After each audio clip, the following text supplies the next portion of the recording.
So we have today now on our chosen session, three esteemed panel members from the industry. We have with us Raghu Vokuda from JSW Cement. We have Avinash Kumar from Lighthouse Learning, and we have KK Chandani from Access.io. It's a pleasure to welcome you all to this session. We will kickstart this with a brief context about the entire session today. So digital transformation actually has gone from a boardroom buzzword to a critical strategic priority. But, we are still at the initial phases of the digital transformation journey. Before launching our discussion on this important topic, let's take a brief moment to explore its past. Although digital transformation is dominating the internet, if you go to Google, the Google trend shows that we are 10-fold increase in the search interest over the last 5 years. It's hardly a new concept. The roots of digital transformation actually date back to 1948, and Glorish announced seminal paper, a mathematical theory of communication which paved the way for digitalization as we know today. The following decades saw a series of digital discoveries that have served as the foundation for today's digital transformation journey. The dawn of the microchip in the 50s, the transmission of the first message over ARPANET, which is the earlier version of the internet in the 60s, the rise of the computers in the 70s, the invention of the WWW in the 1980s, and its subsequent public adoption in the 1990s. By 2000, the paradigm shift towards digital transformation was well underway. In the retail industry, the most major advertising campaigns incorporate digital elements, even though the majority of purchases were still then made inside the brick-and-mortar stores and often with cash. From 2000 to 2015, the rise of the smart devices and social media platforms led to a drastic change in how consumers and businesses communicate with one another, and customer expectations grew dramatically as a result of the improved e-commerce customer service. From 2015 to the present day, the ubiquity of mobile devices and the rapid spread of digital technologies across the developing world have contributed to soaring digital transformation budgets. Companies are operating digital first, exploiting technology and SaaS to create a lean, agile operations that react instantly to changes in the competitive environment, freeing up the employees from the drudgery of manual admin to focus on strategic thinking. Global investments into digital transformation is set to grow at a compound rate of 17.1% per annum, according to IDC, reaching a staggering $2.3 trillion, which is actually 53% of all ICT spending by 2023. The biggest spenders in the digital transformation space will be the US, followed by Europe, and then China. And we, India, are not much behind.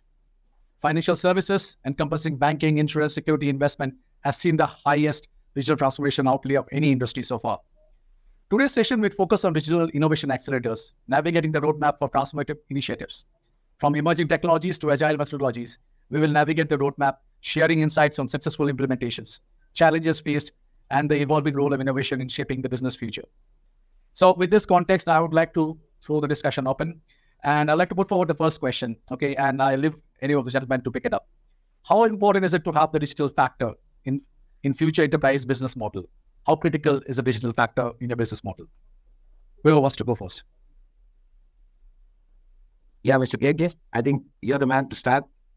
Well, I thought Raghu would be the right person to start, especially because he is in a business which is just not natively digital, right? It's they have moved that. So maybe a direct perspective from Raghu would be good and sharp. I think I'm proposing. Raghu, can you take my advice? Yes, absolutely. My pleasure, Mr. Tuve, and very good afternoon to all. I'm Raghu Vokuda, working with JSW for the last 16 years or so. Yeah. And I've been working on various digital transformation initiatives in JSW Steel. I've worked in various verticals here, in cement, in paints, energy, and so on. So I've seen the changes that have taken place in this organization. I work for international projects, the plants in Houston and also in the Mingo Junction, which is close by to Pittsburgh, Italy as well. So that's the kind of project that I've been involved here in JSW, prior to which I was with IBM. Just coming back to the question on the transformation, the factor, the digital factor, so to say. I think this is a very interesting topic that you've chosen. I must say, because digitalization, it's become a transformative force, reshaping how the organizations operate, interact with the customers, and how they stay competitive, right? So especially when it comes to steel or cement, the manufacturing space. I mean, if you look at if you see FMCG and so on, all the other players, they're way ahead, the banking, so to say, when it comes to adopting digital transformation initiatives. However, when I'm manufacturing, the construction space that we are in, that there is a lot of change management that needs to take place. And looking at how this digital journey has to be shaped, the transformation journey has to be shaped, I think it touches, because your topic speaks about, reshaping or, laying a path towards digital transformation initiatives, which makes it even more important for everyone to understand as to how do you go about bringing that change, how do you go about building that roadmap, how do you go about, picking up those low-hanging initiatives which would directly impact your bottom line or top line. And how do you engage with your customers, considering it's more of a B2B kind of a business space that we have. So I think it's a very interesting topic, and that definitely digital factor does play a key role to stay competitive, to also have enhanced customer experience, right? And also bring in all those operational efficiencies that are so much required, which inevitably again adds to, staying up, apart in terms of the competition is concerned, and keeping the business, having double-digit growth all the time. So that's my two piece on what digital factor means to a business. Yeah, thanks. Thanks, Raghu. Thanks. Well, nicely summed up. You talked about transformative force. You talked about staying competitive and how it has the influence on the operational efficiency. And finally, the most critical is how it leads to enhanced CX. Yeah, fantastic. What do you, KK? All right. So, see, I absolutely agree with what you have just now said, and it's very relevant. But because I'm not that highly educated, I'll keep it simple. First thing, you see, there are certain businesses which are catering to businesses. There are certain businesses which are catering to consumers. So I'll just call it the provider and the beneficiary. Right. Now, this relationship hasn't changed. This has not changed at all. And therefore, anything which can smoothen this process, speed up this process, transform this process is a plus, right? Now, we can definitely do that digitally. And therefore, as Raghu rightly pointed out, that for companies like them where it is not really digital, imagine if digitally you can reach more number of resellers. Imagine if digitally you could track, am I going to get the raw material in time? Imagine if you were able to say that I'm going to launch this new product, and if this product could be available on stores before we launch it. Now, these are those bigger benefits which people can take out of this. So, although today we have reached a place where you cannot even imagine functioning without, a digital signature within the organization. Now, how deep, how wide, how hi-fi it is, that is still in your control, but without it is just not possible. So for me, anything which you are utilizing today, even as simple as your distribution system, even as simple as your CRM, even as simple as your stock inventory, you are digital and you cannot function without it. And I would like to hear more from Avinash and that how he has been experienced. And you see, you guys have so much experience in the industry. You can tell what you have seen. As this now I mentioned that what I saw in 90s and what I see now is so much of a growth. And I'm surely I'll add my 2 cents. While the experience part, I'll take it for later in the due course of our discussion.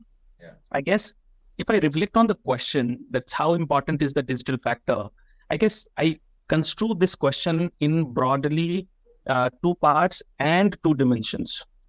How I'm taking a liberty that how I'm breaking it down into 2, how and how much. So whether the digital factors are important, and if yes, how much. And then again, if we at least break it down into 2 special dimensions, that how important they are, these 2 questions we spoke about for the world and the India, we will get the context. And I'll take one simple matrix to explain you that how the answer of these 2 into 2, that's 4 metrics.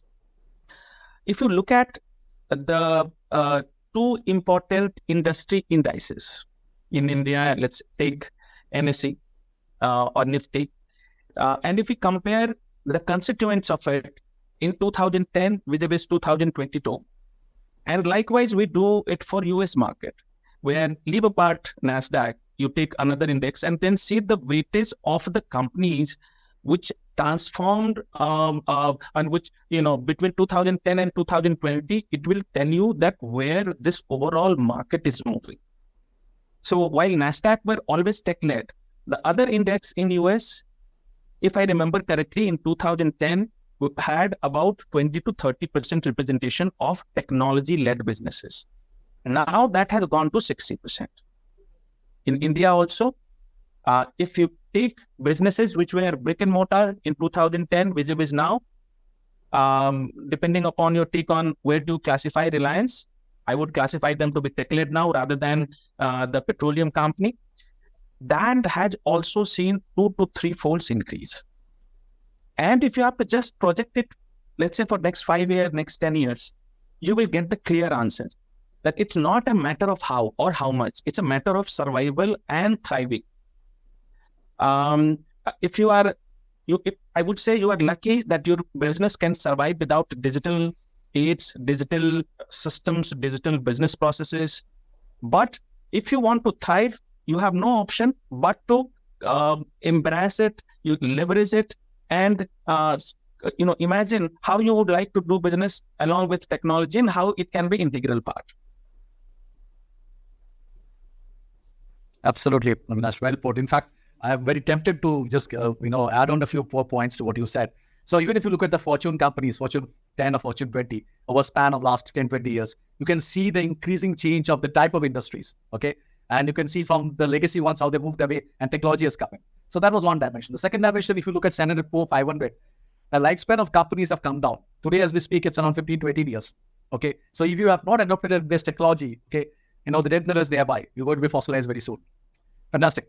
Great thoughts. Okay. I've been hearing a lot about organizations cleaning, shouting from the rooftop, we are a digital company, we are digital first. Okay. It's very common. Okay. So my simple question is, in terms of tools and technologies, is there a minimum threshold to have for those organizations to call out and shout that I am a digital first or digital company? Is there some parameters, or anyone can go and say I'm a digital first company? Yeah. Is it okay that I take it up? Yeah, okay, go ahead. Sure. So now let me leverage some part of my experience. I started my journey way back in 2002. Of course, at those times, our IT industry was limited, and most of us went for greater source. US was the popular destination. And 2-3 months in the job, I was one of them who landed on US source. One of the initial companies that I worked for was Toshiba America Information Systems. It was part of Toshiba Group. And at that time, I saw that how an order getting originated in Europe was being made in China, and they were shipped it through systems method. And just as I went along, the digital, I was part of building of the technology through Oracle, where I led the product built in Oracle supply chain, and that has become about 12 or $13 billion revenue generating product per annum. So I had the opportunity to talk to thought leaders and the people who would be the end consumers and design a product which can lead the transformation of that stage. So if I reflect on the journey, and recently also, where I have been part of newest companies, I fear that this definition of tool sets, or for that matter, ideal product, is a continuous changing one. The leaders through all these parts have been those organizations which have seen that, who are their customers, what kind of technology they have access to, and then try to make a process which is as seamless as it could be. Many of the digitization that we conceive today were not possible when mobile devices were not there. We were limited by, let's say, desktop or laptops. Many of the business models today are successful because you have, many of the services from companies like AWS, or for that matter, BI providers. There were times when if you have to write a report, you have to create your own universe and do the analytics on it. So I'm afraid there could not be a definitive answer to say that these are the tools with which if you are implementing it, it would be sufficient. But answers are will depend upon the kind of business you are in, the kind of product that you build, and the kind of customers that you have. Okay. Understood. Yeah. Yes. Yeah, please go ahead. So I probably add to what Avinash was saying. One is the IT systems that are there, right? When we say digitalization, the differentiation between IT systems, like obviously all the organizations would have some kind of infrastructure in place. There would be some kind of CRM in place. There will be an ERP in place. There would be various digital marketing tools in place. There would be a lot of all the other IT systems which are operating in the space today. I mean, the bare minimum tools for digitalization, I think would not be probably, it would be case to case basis what is required. For example, let me give you an example. Like, recently when I was doing the transformation journey for JSW Cement sales and marketing, post that, I visited the plants to check on what's the digital, maturity the plant had. So when I do use a tool for the assessment, and I did rate the plant that I was evaluating. So the idea was to build a model digital plant. So I went to the CEO and told him that we need to build a model digital plant, and got his buy-in. So the first step we did was to do an assessment using the tool, saying what's the maturity that we currently are at. What are the systems which are in silos, working in silos, not connected? So that is the infrastructure bit which is existing, but we need to enhance it by integrating it, bringing everything onto one historian for that matter, and so on. So that's the step-by-step process that one could look at. While it's quite subjective for sure, because every plant will have a different set of maturity in terms of the digitalization journey is concerned. And there could be the other way of looking at it is to have an ideation process, a divergence workshop, convergence workshop, prioritizing various initiatives, getting the finance guys, because they are the ones who pay for those initiatives. So getting an ROI with a timeline, that's another approach that one can take. But bare minimum tools, if you say, yes, I think the IT systems, the OT systems need to be in place. How do we want to integrate that? How do we want to build the data warehouse for that matter on top of it? And then talk about various other digital initiatives in the form of, it could be models that you want to build. It could be business intelligence dashboards that you can build for better decision making and so on. So I think it's quite subjective, depends on which plant, which, focus area that we're looking at, and then decide upon the bare minimum tools and technologies that can come into play. That's my view. Thank you, Raghu. Yeah. KK, you want to add on to this? What I would say is that, and I'll try to build upon what I initially also said, is that it is the enablement. Now, it could be enablement of your employees, it could be enablement of your customer, it could be enablement of your sales channel, it could be whatever that enablement is. If that enablement is driven through these kind of systems, and Nash and Raghu, they both touched upon it, so I don't want to repeat that. That's when you can say we are utilizing this technology and we can fit it. The other aspect, and I'm saying this for the companies which are not natively acting. There are so many companies, their business itself is dependent on this digital technology. A lot of these startups in last 10 years, I would say, most of them are actually natively digital. So there the question doesn't arrive. Now, I have been deadly working with few companies which are older than the example of Spot, which I think you gave, meaning older than 1948. Now, those are companies that are manufacturing. Those are companies which were like hardcore into it. And even now they're, but there's a journey. Now, this journey has evolved over a period of time, depending on necessities of both, SSP is the mother of all inventions. Now, this is evolved because there's another aspect that people want to manage and measure. Metrics. How can you actually generate dependable metrics if you're not on digital, isn't it? And also then comes now decision making or analytics. And you would have to do it. So now business is now trying to say that, can I take a more informed decision than more gut decision, right? I'm not saying that the technology has overtaken the gut. Gut is very sharp, by the way. But if there is something which can enable the gut and say, there you go, this is your insight, this is what we need. You thought you were selling higher in summer and lower in winters. That's the difference of 10%, which could be because of other reasons. So, hey, there's no season. I'm just giving you as an example. So these are those things which, if you're utilizing to make such informed decision based on this technology, then you're digital. If you're not, then you're still in the gut. True. Nicely put.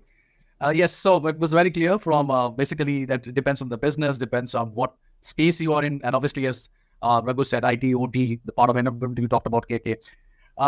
Also, if I look at the other side, in fact, just because I have a couple of my friends in JSW, Raghu, so the other end of the spectrum is where you look at, creating sort of marketplace, okay, where you get everything on the marketplace in digital. So you move away as much as possible from the brick and mortar to a digital space. Cool. Thanks a lot. Coming to the next question. So people talk a lot about digital transformation. They go to the drawing boards, they work it out, they get some consultants to help them out, all fine. But during your journey, okay, one of the key things that becomes an impediment to the entire thing is your stakeholder management, okay, and the digital adoption. You may have the best of the technology, you may have the best of the strategy, but really when the rubber meets the road, that's when come in whether you've been able to meet the expectations of the stakeholders. Are they aligned with you? Are they adopting it? Okay. And I want to hear from you, the esteemed colleagues, how did you see this during your journey? Anyone? Yeah. Probably you might want to go first now. Oh, okay, this time I'll go first. So to me, the biggest stakeholder is your end consumer.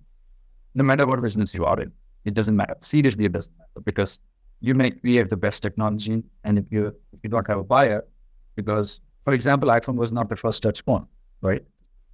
But you know where it is. I forgot the name of that one.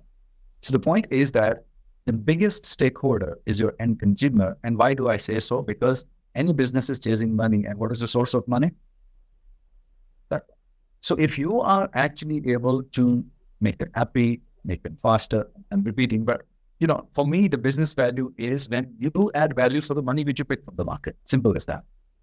And that is true for any business, no matter what business you are in. So if you are saying that in your digital journey, I have reached here and I have enabled this, good.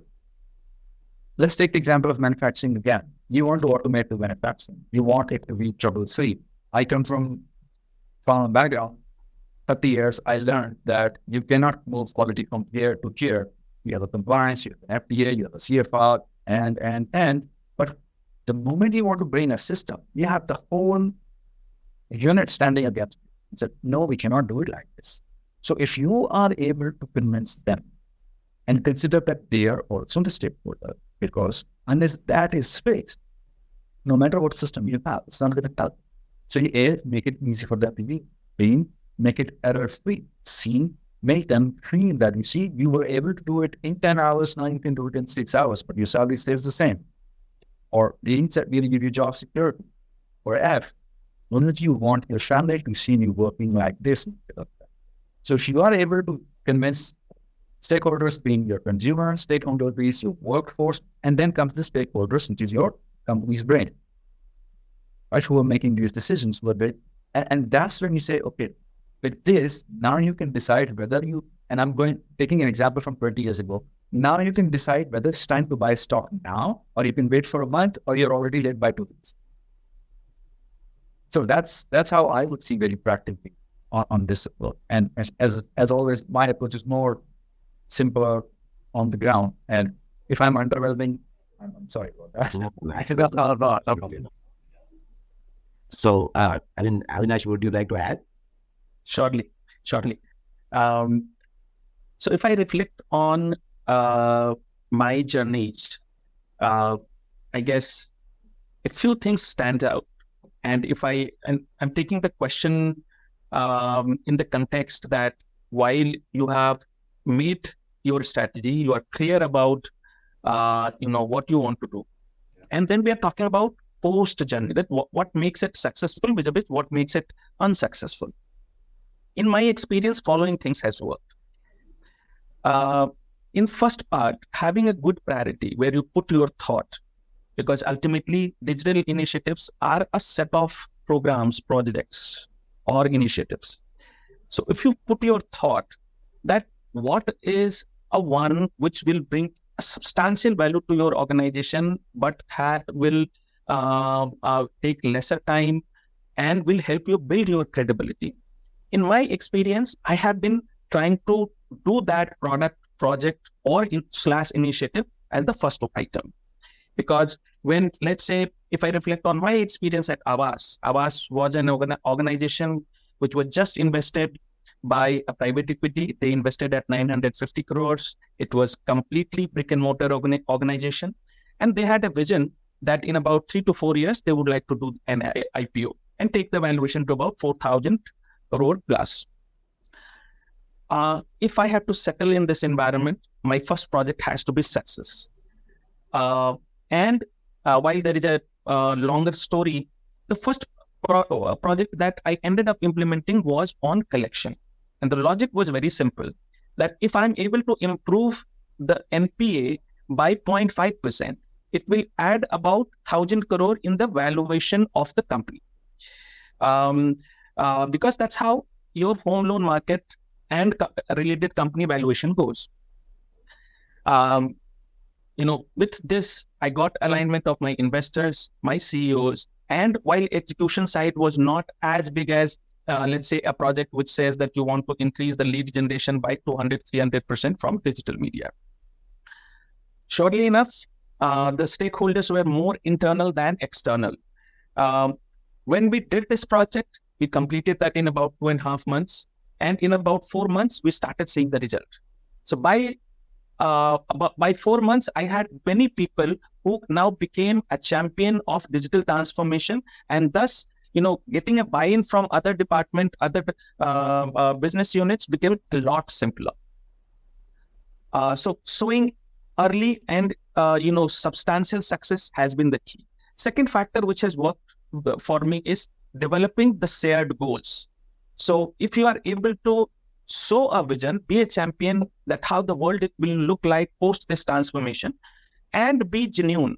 And when I say being genuine, I mean that digital transformation are not one-way path. You will have roadblocks. You will go through the troughs. You will have a time when you will replace the older system, if you have any, to a newer systems. The number of bugs, issues, transformations, blocks, business case stoppages, or business execution stoppages will increase temporarily though.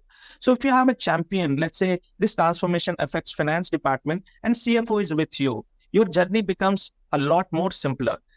For that, you will have to have a clear goal and also clear path line that how a transformation journey is going to look like. So that's my second point. Third, of course, genuinity cannot be replaced with any other factor. So if you really believe, if you have really got a conviction within yourself that this is needed for the organization and this is needed for the new world, you will be able to, seep it in your systems and to the management. So that is ingenuity that, I really liked, or I really believed in the projects that I recommended were the another one. Great. I think both of them have touched upon various points which are very relevant. My point of view is, first and foremost, I think the key factor that any of these digital journeys work is how the vision is laid out by the management.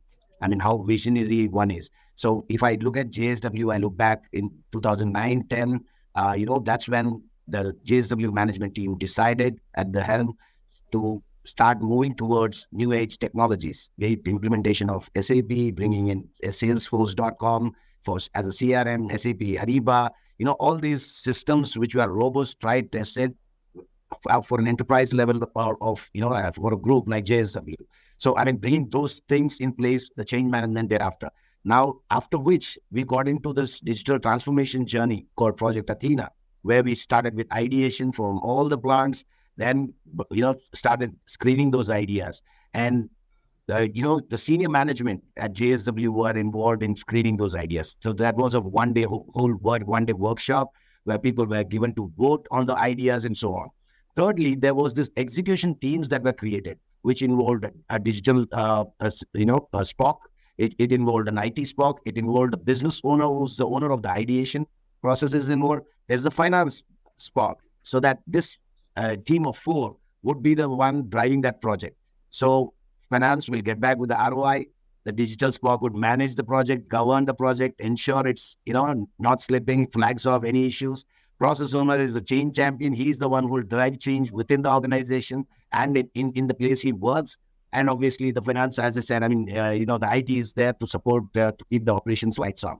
So, that's how we went ahead. And luckily for me, Mr. Parth Jindal, who's a new age, MD for us, comes from Harvard. So he's very digital savvy. He is having a lot of ideas himself.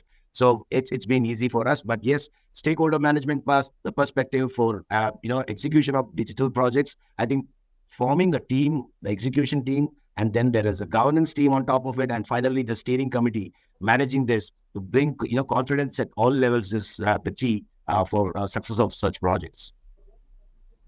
Thank you.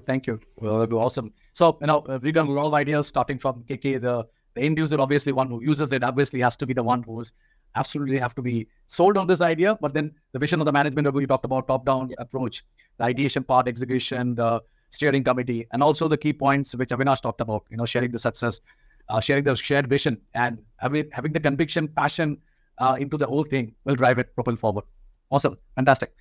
The other point which has been a bit of bothering me of late is, irrespective of the genre of the industry you are, okay, you virtually see everyone, some form and shape has adopted digital transformation. Okay, every one of you. So your competitors are always there. So when everyone is trying to embrace it, some form and shape, and obviously their position in the maturity curve may vary. What could an organization do to be ahead of the competition in the digital transformation? How do you ensure that when everyone is playing the same game, okay, how do I be ahead of them, have a greater market share, or be higher up in the pecking order? So what needs to be done according to you to keep your company nose ahead of others, if I may put it? So should I take that up? Go ahead. Okay, I'll go with the most recent example that or a project that I executed in sales and marketing. So for cement, just imagine that, cement, the way it's sold in the market, the retail space.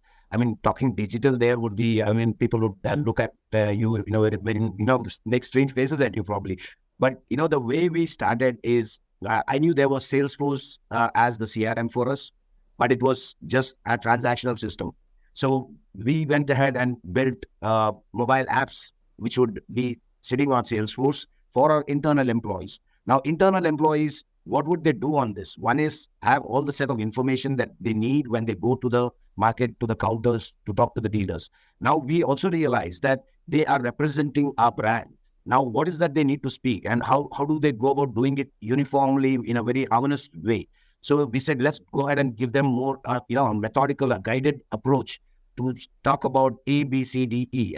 You talk about performance, you talk about financial health, you talk about orders, you talk about his queries, complaints, requests, etc., and so on. So in that, and also record what competition prices are, what competition is doing. Such kind of information was something that they would gather. So that's one part of it. Once we built that kind of an ecosystem, then we started building, the front end, the customer engagement part of it, where the dealers and sub-dealers and their influencers, we started engaging them digitally through apps for them. Now, all this information was flowing to us, right from the sales team, from the customer end, from the influencer end, and also the sub-dealers. Now, we looked at all this data coming in. We need to mine this data. So we bought in building a nudge architecture where all these insights are being regularly, churned, reviewed to find the customer behavior patterns, to understand how our internal teams are working, how often are they visiting a particular customer, what are the categories of dealers that we have, and how frequent should they visit. Then we said, let's not give them anything to think. Let's do the scientific work in the backend, all the intelligent work in the backend, and they have been just told to go here and visit this guy, talk about this. That's the kind of nudges that we send to him. Then all he needs to do is open his app and know that he has to visit so-and-so customer and talk about so-and-so things to him, place an order, whatever that is. That is the intelligence that we built in the backend. And it would, simultaneously send out these kind of messaging across to your dealers, sub-dealers, influencers, as well as your internal team. So everybody is in sync with the kind of thought process that we are trying to send based on the decisions made from the data that we have from them. So I think that's one way of looking at it in terms of how well we adopt and how we bring about the change. So that's my two bits on this topic. Super. Yeah. Anyone? Avinash, yeah. Short Prasenjit. I guess, again, if I go back to your question, I think let me try taking an attempt on defining, or at least giving my 2 cents on what could keep an organization at the forefront or ahead of the competition.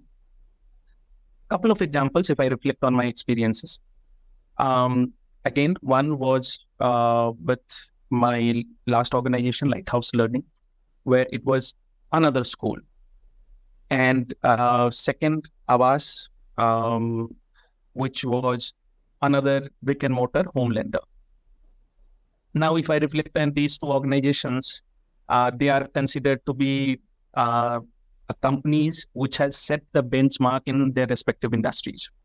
And even before that, I had got the opportunity to make impact on Alcoa, which is one of the world's largest aluminum producers, and then with Schneider Electric.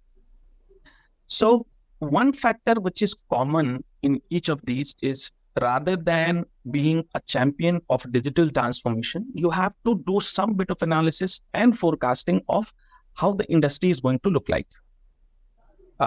You can do a forecast of 2 years, you can do a forecast of 5 years, etc. And then see if this is how the industry is going to look like, how a leader in that space is going to work, what all capabilities those organizations are going to have.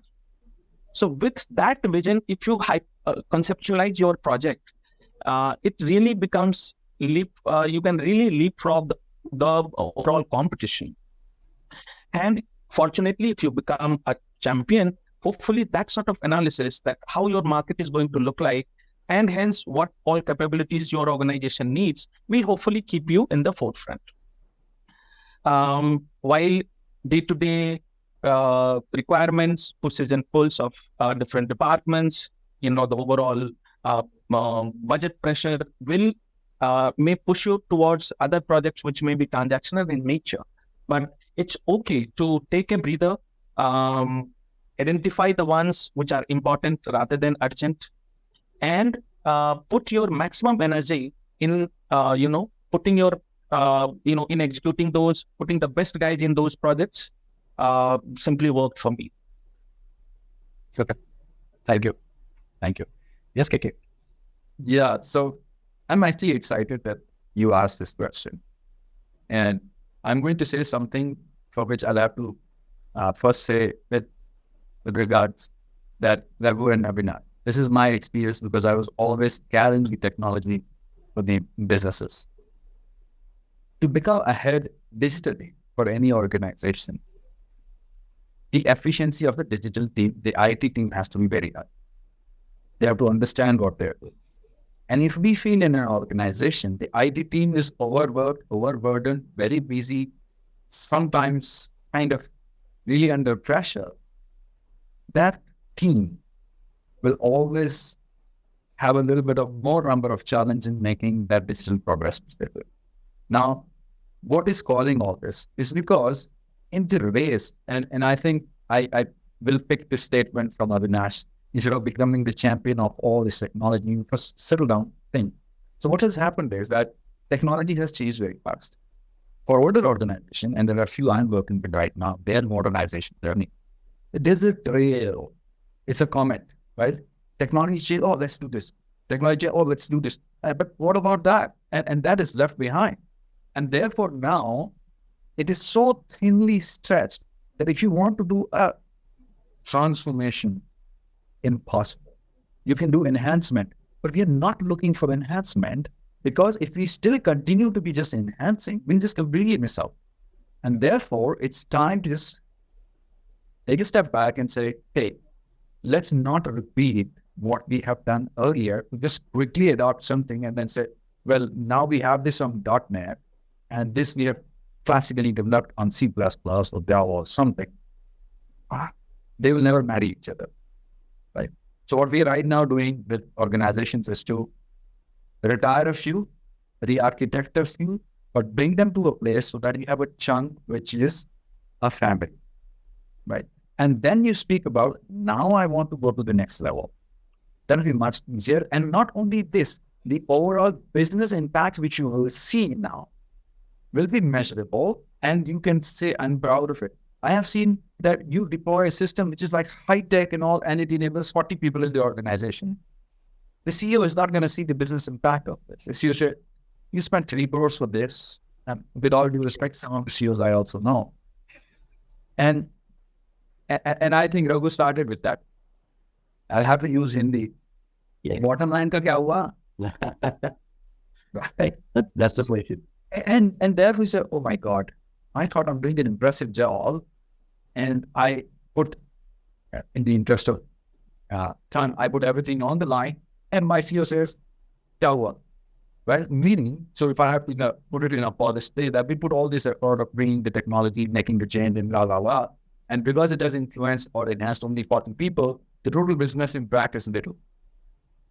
So no matter which technology you brought in, we're not digitally advanced. And I'm thankful to Avinash for starting with his 2 cents with that, becoming just a champion. Oh, I'm going to do this. For example, artificial intelligence, right? Now I've been doing stuff like this for at least 21 years. I just now mentioned protein modeling, drug design, drug modeling, CAD, all of that. Today it's artificial intelligence, that's fine. But then guess what? The R&D which you did for 20 years, you cannot just throw it. Right? You can re-look at it. You can have several use cases coming out of the same, but that's fine. So if we could just, instead of creating a comment, create a planet, and then we gradually move, our overall advancement will be easier. Why?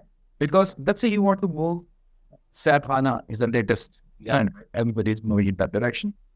Fine. But imagine, just before that starts moving, it takes 2 years to, just scrape out all of that from your history. So why don't you just look back and say, okay, I get it. We will do that. But just that I'm the first one to do CRM. No, again, giving a very old example. Before that, what do you have in place? Automation of manufacturing. Oh, I want to do this. Oh, we'll go with IoT. And then you go to your manufacturing equipment and you see at the bottom, you see at the top. Yes, I'll put the IoT. Where? Right? And then you say, okay, fine, we should get this information. Okay, where is the sensor? And so on and so forth. So you first look at what are the enabling pieces, right? We right now are champions of a program which we call assessment. And this assessment has got nothing to do with what we're going to do in the future. Yeah. This assessment is where do we stand? Yeah. Or do we have the right system? Do we use the system? How much system do we use? And. There's a classical example. There's a company which is doing this trading and all that. Their customer base grew from like 100 to 20,000. And they created a server to host it. Now their customer base is 5,000.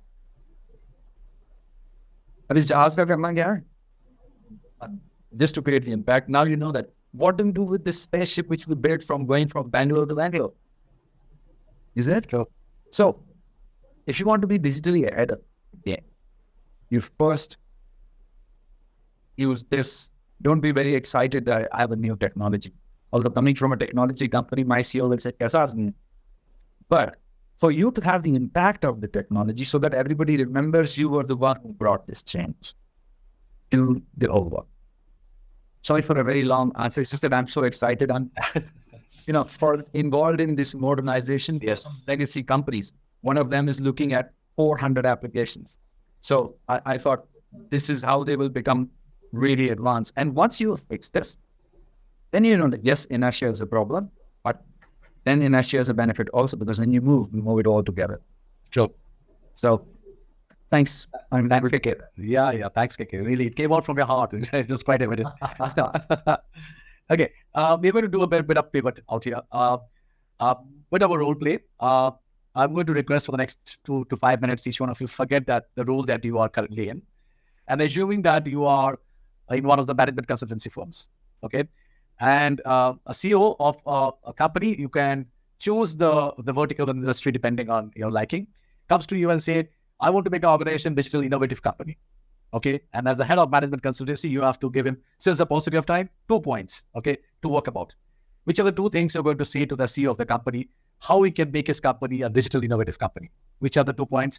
Drawing upon your experience, competencies, capabilities over the years. Over to you.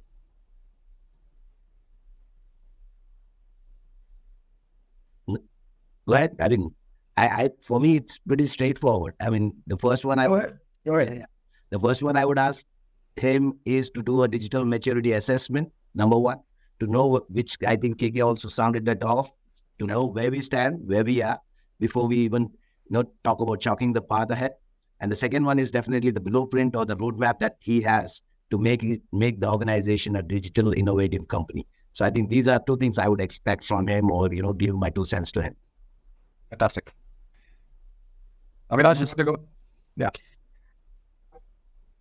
I guess while my answer will depend upon the actual person and the context around it, of business, which entity, which industry this unit is, where this company is. Probably a bit of understanding of culture of the organization will also help.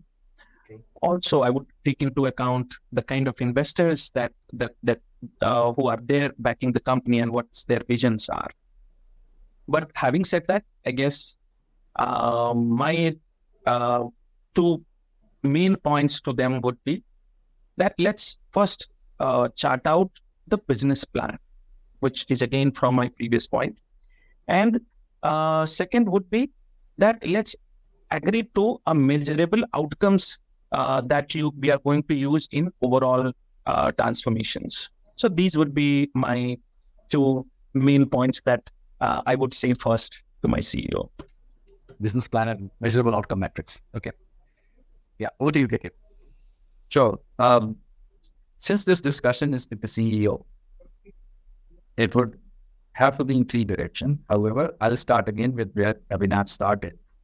And Raghu has been through this, and I know that for sure, is that the business objective, the bottom line, where they have been in the journey and all of that. Yeah.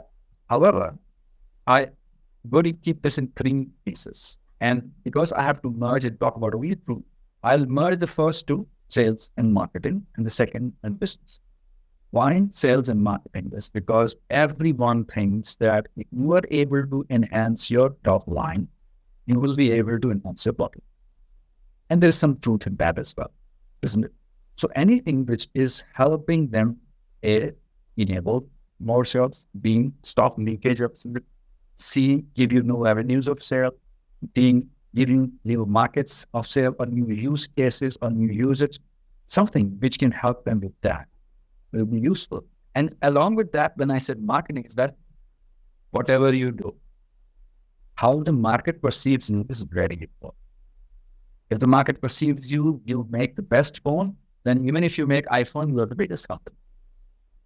If the market perceives you that you make the best cement, then it doesn't matter what goes on, then just use it based. It is as simple as that. And therefore, the first part is the enablement in these 2 areas of how do you actually increase the revenue and how you better your market perception. The second one is more related to what Raghu said and also what I've said is the business, right? The business process. How do you smoothen that up? How do you integrate with the partners? How do you have checks and balances so that you do not have to go back and forth all the time? And if I have to go there, I'll do this research, exactly how Avinash said, make my checkpoints and say, I'm going to talk about only 2 things and I need 10 minutes. And 1, 2, 3. Yes, no, move. Thanks. Okay. My last question, since we're running out of time. So, we all have heard about data, data from everywhere, okay? And data from the IoT, different devices, sensors. In fact, Raghu also talked about the mobile apps is collecting data from across the entire ecosystem. So data is everywhere, okay? The point is, the insights that we drive from the data, okay? How critical is that? And really, do we take the insights into the drawing board and make tweaking changes in the strategy? Do we do the entire 9 yards? Or is just a lip service? We talk about data analytics, etc., big words, to impress the internal and external stakeholders. Or do we really make a meaningful 9-yard conversion of the entire thing and put it back to business and see a measurable outcome? Let us be honest with each other. Over to you, sir. Anyone? Yeah. Doctor. Avinash, go ahead. Yeah. Thank you. I have seen both sides happening on the ground. One, where I have seen, we monitoring data for on-time deliveries and shooting for 95% deliveries to come in the TAT, and then analyzing each of the regions, what is leading not achievement of those 95% delivery on time, to a situation where people wanted, smart analytics working, doing, taking out takeaways from the analysis, and sending these reports in the mailboxes, but nobody looking at them, nobody asked any questions. So I guess once you enable businesses with a confirmation that, dear, start with the metrics that you want to achieve, and how as a digital capability center, I can help you. Tell me the matrices that will help you, in achieving or in finding out the root causes or possibly the areas where you want to improve upon. And then you work hand in hand. Those initiatives, data analytics, or for that matter, the recent one, if the time permits, I'll talk about, have been reasonably successful in my experiences. And as I said, at organizations, I have seen initial pushes that this sort of analysis, this sort of takeaways should land in my mailbox early morning at 6 o'clock. There was no follow-up question once those emails started going. So again, summarizing, try to solve a business problem with data works.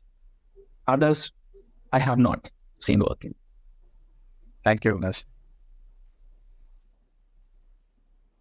No, I think I'll talk about the ones which worked rather than talk about what's not working, because it's quite common, I'm sure, right? So for me, like I mentioned, right, the data sourcing part from the ground, right? Like, for example, now we are in cement industry, as you might be aware, the price points become very critical. We would always need to know the price. That price changes every day.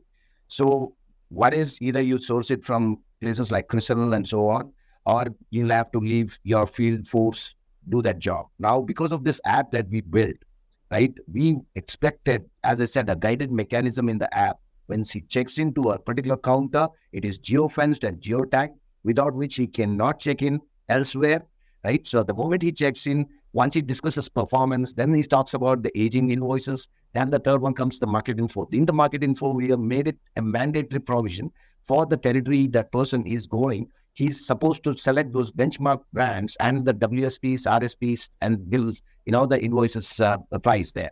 All this data is flowing back to us centrally, where we have built a price analyzer, a visualizer, so to say, which also with the models that we have built gives recommendations on increase or decreasing the price. It's just a recommendation. It's not mandatory for them to go with. But this dashboard is something all the state heads, the zonal heads, everybody refers to, right? So that's the number one.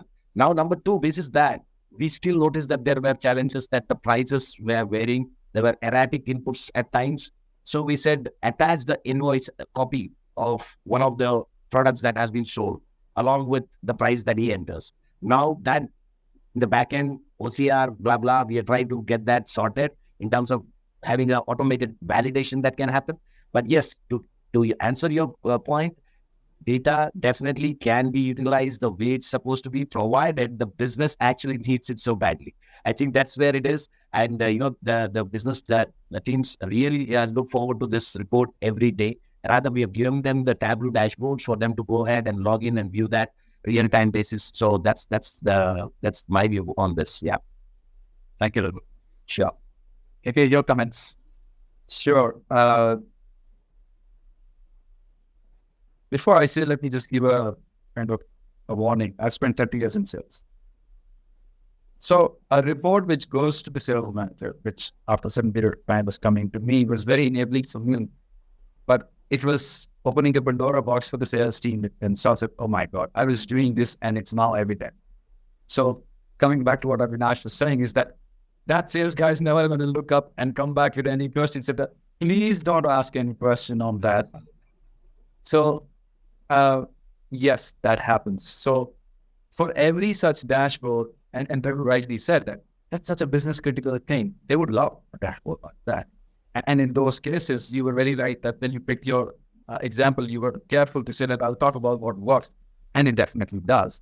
And I'll just reflect upon what Nash was saying is that, let's say it was a sales report, and this sales report is hated by salespeople the most. Like, period, full stop, underline. Coming back to, I think, and that is probably a good idea for some of those companies which are building these kind of systems, is that if there is something which could improve the quality of input, you see, any analytics, we had earlier a challenge of, non-structured data, unstructured data, analog data, spread across data in vertical silos, and. We have enabled several companies with that cloud solution. Now that problem is not there. You can create whatever dashboard you want. You can create whatever database you want. You can come up with insights and all that.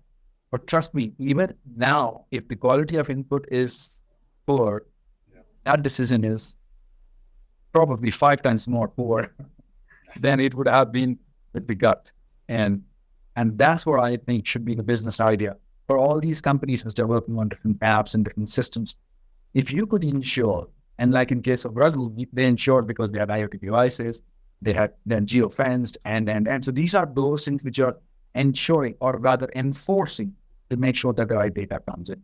If you have right input of data, you would on the other side have right analytics. Even if you do not have a very fancy and intelligent businessman, we know what decisions to make. And that's what is my take on the analytics of later AI. Thanks, KK. So it was a really very engaging and absorbing session. I would take a pause here because we're running out of time.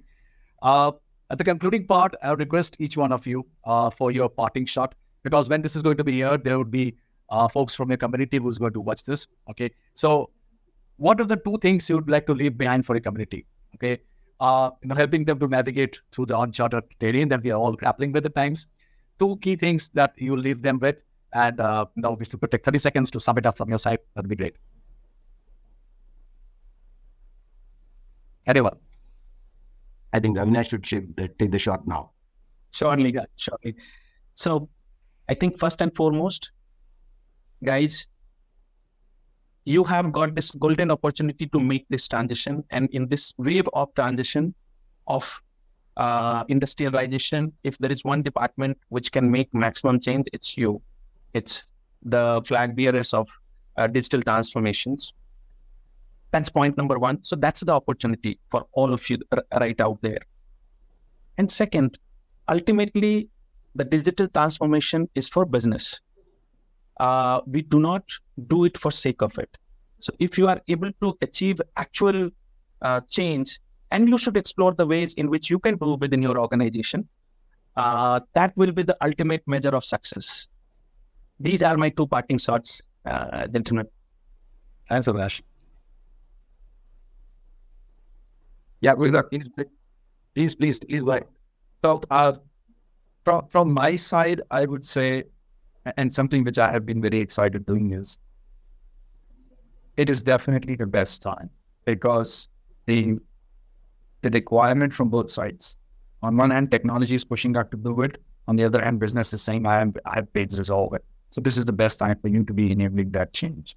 And my only take is that take your time to do the homework.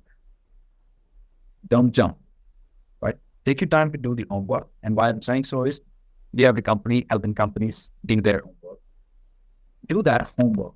Look at what we have done over a period of time. Look at what needs to be done. And also try to come up with strategies on how much is going to help you so that you're not still bogged down by a specific technology, so that you have some space to breathe. The second take which I would have is that, and this is a little bit off but very relevant, that anything which is predictable and programmable, and my friend Raghu says this all the time, anything which is predictable and programmable will be shifted to controllers. So if you human beings want to be on top of the game, you have to leave behind your natural stupidity so that artificial intelligence cannot overtake you. And that applies to CEOs, that applies to the worker who's on the shop, and it applies to everyone. And therefore, what needs to be done from here and here has to be focused in such a way that it is constructive. Because if it is destructive, the business will overdo that. If it is poor quality, technology will overdo that. That's my parting thought. No, thanks, PK. Right. And I think to all the friends who are listening, thanks for watching probably. But, I think the best thing that one should always do is, irrespective of which business you are in, learn the business, understand the business, and stay as close as possible to the strategy of the business. What is the strategy that the business is aligning to? You need to be aligned so closely, because it is not business strategy and digital strategy separately that needs to be looked at. It is just one. Just try to be as close to what the strategies are being, woven. You need to be aware of them. You need to be very close to them so that you understand the priorities of the business very well. That's number one. Number two is, I suggest that whenever you go out, go to events, conferences, meeting people, the best thing that, irrespective of whether it's relevant to your business or not, try to understand the use case of that business and the technologies used there. Somewhere, those technologies, those use cases might connect dots into your business, and you might get a wow idea out of that. So always stay curious, stay hungry, and then, talk to people, talk about use cases, irrespective of whether they are part of the same line of business or not. Understand the kind of technologies used, how they have used it, for what kind of objectives that they have met using those technologies. Always stay curious and hungry for that. That's the 2 cents of from my end. Superb, Raghu. In fact, I was just reading something yesterday, and they said, to be successful, the best technology or the best sort of formula is ABCD. And he said, able to connect dots. Okay, if you're able to connect dots, you'll get the things right. And I fully endorse what you say. Yeah. Thank you, Raghu. Thank you, KK. Thank you, Avinash. It was very insightful, very informative. I hope you enjoyed it, as I did presenting across, and look forward to another session of such an engrossing session. Thanks, and have a very nice day. It was amazing. Thank you so much. Thanks a lot. For more updates from CXO TV, please like and subscribe to our channel.